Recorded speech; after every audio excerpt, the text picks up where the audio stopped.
নমস্কার বন্ধুরা, আপনাদের প্রিয় গ্রিন গার্ডেনার চ্যানেলে স্বাগত জানাই। আমি অমরেশ। আজকে আমরা আলোচনা করব এই বর্ষার আগে জবা গাছের কীভাবে যত্ন নিতে হয়। তো চলুন বন্ধুরা, ভিডিওটি শুরু করি। এবং যারা যারা চ্যানেলে নতুন আছেন তাদের অবশ্যই বলবো চ্যানেলটিকে সাবস্ক্রাইব করবেন আর বেল বাটনটি ক্লিক করে দেবেন।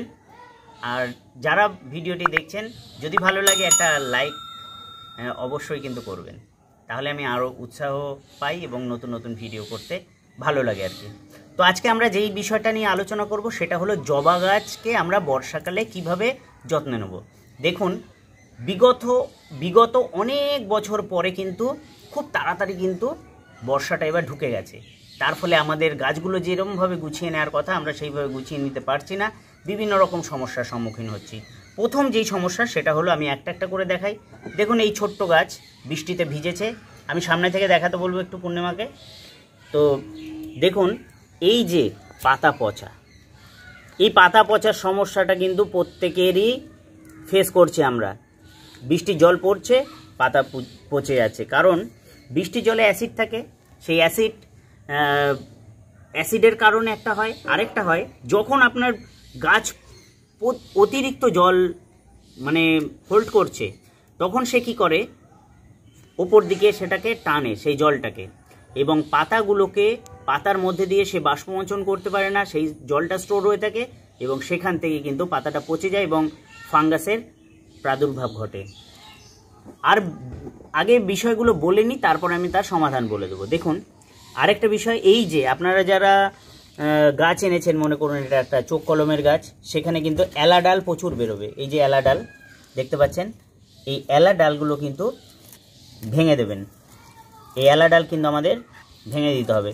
যখন গরম পড়েছিল, তার ফলে আমরা দেখেছি যে এই পাতাগুলো সব কুঁকড়ে গেছিল, কিন্তু যখনই বৃষ্টির জল পেয়েছে, দেখুন নতুন নতুন কচি কচি ডাল বেরোতে আরম্ভ করেছে এবং তার সাথে কুঁড়ি বেরোচ্ছে। আর এই যখনই নতুন ডাল বেরোচ্ছে বা কচি পাতা বেরোচ্ছে, তখনই কিন্তু আমাদের মূল সমস্যার সূত্রপাত হচ্ছে। কি হচ্ছে, যে এই কচি পাতা বা ডগার মধ্যে আশ্রয় নিচ্ছে অ্যাফিডস, মাইটস থেকে আরম্ভ করে মিলিবাগ এবং লাল মাকড়, সাদামাছি, সবাই এসে কিন্তু এই কচি পাতাগুলোর ওপর আক্রমণ শুরু করছে। তাই আমাদের এই সময় কি করতে হবে, কোনো রকম কীটনাশক কিন্তু গাছে অবশ্যই প্রয়োগ করতে হবে। কি কি কীটনাশক প্রয়োগ করব? আমরা কনফিডার দিতে পারি। কনফিডার লিটারে 8 ফোঁটা মতো দিয়ে আপনারা গাছে স্নান করিয়ে দিতে পারেন 15 দিন অন্তর। এবং অন্যান্য যে সমস্ত মাইটসের জন্য যে ওষুধগুলো আছে, অর্থাৎ আমরা দিতে পারি ওমাইটস, ওবেরন দিতে পারি, বিভিন্ন ধরনের আপনারা জানেন, কাকা, এইগুলো আমরা জানি, বুম টেট আছে, সেইগুলো কিন্তু মাকড়ের ওপর খুব ভালো কাজ করে। এর আগে বিস্তারিত একটা ভিডিও করা হয়েছে যে কোন ওষুধ কোন কীটনাশকের কি কাজ, সেটা নিয়ে আপনারা দেখে নেবেন। সেই ভিডিওটি কিছুদিন আগেই কিন্তু দেয়া হয়েছে। এছাড়া আমরা সাদামাছি তাড়ানোর জন্য আমরা যেটা করতে পারি, সেটা পেগাসাস দিতে পারি। 0.7 গ্রাম পার লিটার জলে দিয়ে আপনারা গাছে প্রয়োগ করবেন, তাতে কিন্তু সাদামাছির প্রাদুর্ভাব একটু কমবে। কিন্তু সাদামাছি দমন করা খুব সহজ ব্যাপার নয়, কারণ তারা ঘুরে ফিরে আসবে। তারা খুব তাড়াতাড়ি চেঞ্জ করতে পারে নিজেদের, জেনেটিক্যালি চেঞ্জ করে ফেলে। তার ফলে ওই ওষুধ তাদের ওপর আর কার্যকরী হয় না। তো আমরা কি করব, এই পাতা পচার জন্য যেটা করব, সেই ফাঙ্গিসাইড নিয়ে একটা বিস্তারিত ভিডিও আমি চ্যানেলে দিয়েছি, কিছুদিন আগেই দেখেছেন। আমরা যখন পাতা পচে যাবে, তখন আমরা রোকো ফাঙ্গিসাইডটা কিন্তু আমরা প্রয়োগ করতে পারি, সেটা খুব ভালো কাজ করে। এছাড়া আপনাদের কাছে থাকা যে কোনো ফাঙ্গিসাইড, সেটা কিন্তু ঘুরিয়ে ফিরিয়ে দেবেন। কন্ট্যাক্ট ফাঙ্গিসাইড এবং কন্ট্যাক্ট প্লাস সিস্টেমিক সেই ফাঙ্গিসাইড, কিংবা ট্রান্সল্যামিনার যে ফাঙ্গিসাইড আছে, সেটাও কিন্তু আপনারা গাছের মধ্যে দিয়ে রাখবেন অবশ্যই, কারণ এই সময় ফাঙ্গাসের উৎপাত কিন্তু প্রচণ্ড হবে। এর মূল কারণ হলো কি, দেখুন, টবে অতিরিক্ত যদি জল জমে যায়, তার ফলে আমাদের যেই সমস্যাটা হয়, যে গাছের গোড়া বা শেকড় পচে যায়। এই শেকড় পচে যাওয়ার ফলেই কিন্তু গাছের দেখবেন যে ডগা থেকে পচতে আরম্ভ করলো, হঠাৎ করে পাতাগুলো সব ঝরে গেল। আমরা সব সময় বুঝতে পারি না যে কি কারণে আমাদের এই গাছের এই সমস্যা হলো।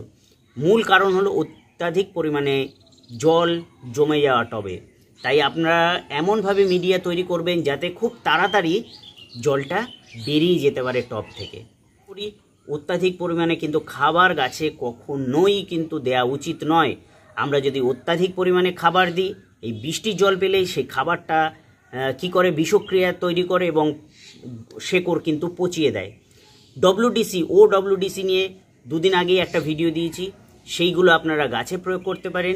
এই সময় ভ্যাম দিতে পারেন, কারণ এই ময়েশ্চারের মধ্যে ভ্যাম খুব তাড়াতাড়ি গ্রো করে এবং শেকড়ের বৃদ্ধি করবে এবং গাছ কিন্তু খুব ভালো রাখবে আপনাদের। তাহলে এইভাবে আমরা গাছকে রক্ষা করতে পারি। আর যেটা করতে পারেন, এই যে একটা মনে করুন টব, এই টবের মধ্যে পুরোটা মাটি ভরে দিতে পারেন, মানে পুরো একদম চেপে চেপে, যাতে বৃষ্টির জলটা ধুয়ে নেমে যেতে পারে। অনেক সময় এই ধোয়া জল মানে মাটির ধোয়া যদি আপনার পরে ছাদের মধ্যে, তাহলে মাটি জমে যেতে পারে। তার জন্য আপনারা যেটা করতে পারেন, প্লাস্টিক দিয়ে গোড়াটা মুড়ে দিতে পারেন। তো এই রকম গাছ, আপনার গাছ যদি এই নিচের দিকে এই রকম হলুদ পাতা, একদম নিচের দিকে যদি এরকম হলুদ পাতা থাকে, সেই পাতাগুলোকে আপনারা ভেঙে দেবেন এবং টবে থাকা যে সমস্ত পাতা সেগুলো তুলে ফেলবেন। আগাছা জমতে দেবেন না, এটা আমাদের মনে রাখতে হবে। আর কিছু বিষয় বলি, গাছটাকে এমন একটা জায়গায় রাখবেন যেখানে কিন্তু 4 ঘন্টা রোদ পায়, এমন জায়গায় রাখবেন। কারণ 4 থেকে 5 ঘন্টা কিংবা অন্তত পক্ষে 3 ঘন্টা রোদ যদি আপনার গাছে পায়, তাতেও কিন্তু গাছ খুব সুন্দর হবে। গাছ যদি রোদ না পায়, তাহলে কি হবে, পাতাগুলো খুব পাতলা পাতলা হয়ে যাবে এবং তাতে কিন্তু খুব তাড়াতাড়ি ফাঙ্গাস এবং কীটপতঙ্গের আক্রমণ ঘটবে।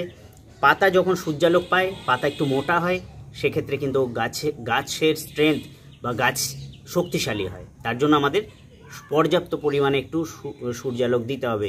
তাই বলে আমরা সারাদিন ধরে রোদের মধ্যে ফেলে রাখবো না। যদি একান্তই রাখতে হয়, একটু চেষ্টা করব যাতে সকালের আলোটা পায়, তারপরে আস্তে আস্তে ছায়ার মধ্যে চলে যায়। ওপরে অন্তত কিছু একটা টাঙানোর ব্যবস্থা করতে পারেন।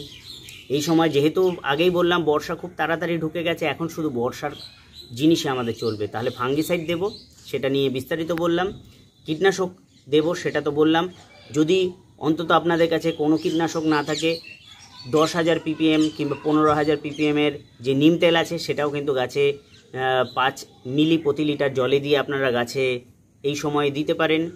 গাছের রুট সিস্টেম ভালো রাখতে হবে, তাই জল জমতে দেব না। আরেকটা বিষয়, এই সময় গাছের যেহেতু বৃদ্ধি দশা, প্রচণ্ড পরিমাণে এই সময় গাছ কিন্তু বাড়বে।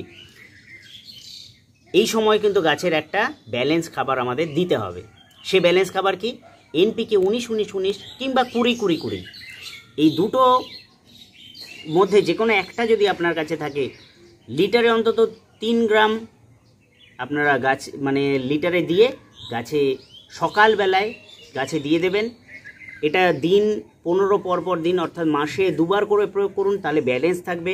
সর্ষের খোল দেবেন না, কোনো রকম পচা খাবার এই সময় একদম গাছে দেবেন না, তাহলে কিন্তু আপনার গাছের লাভের থেকে ক্ষতি হবে বেশি। আমি আগেও বলেছি, আরেকটা কথা আমি বলে দিই, যে অধিক সন্ন্যাসীতে যেরকম গাজন নষ্ট হয়, তেমনি অধিক যত্নে কিন্তু আপনার গাছ নষ্ট হবে।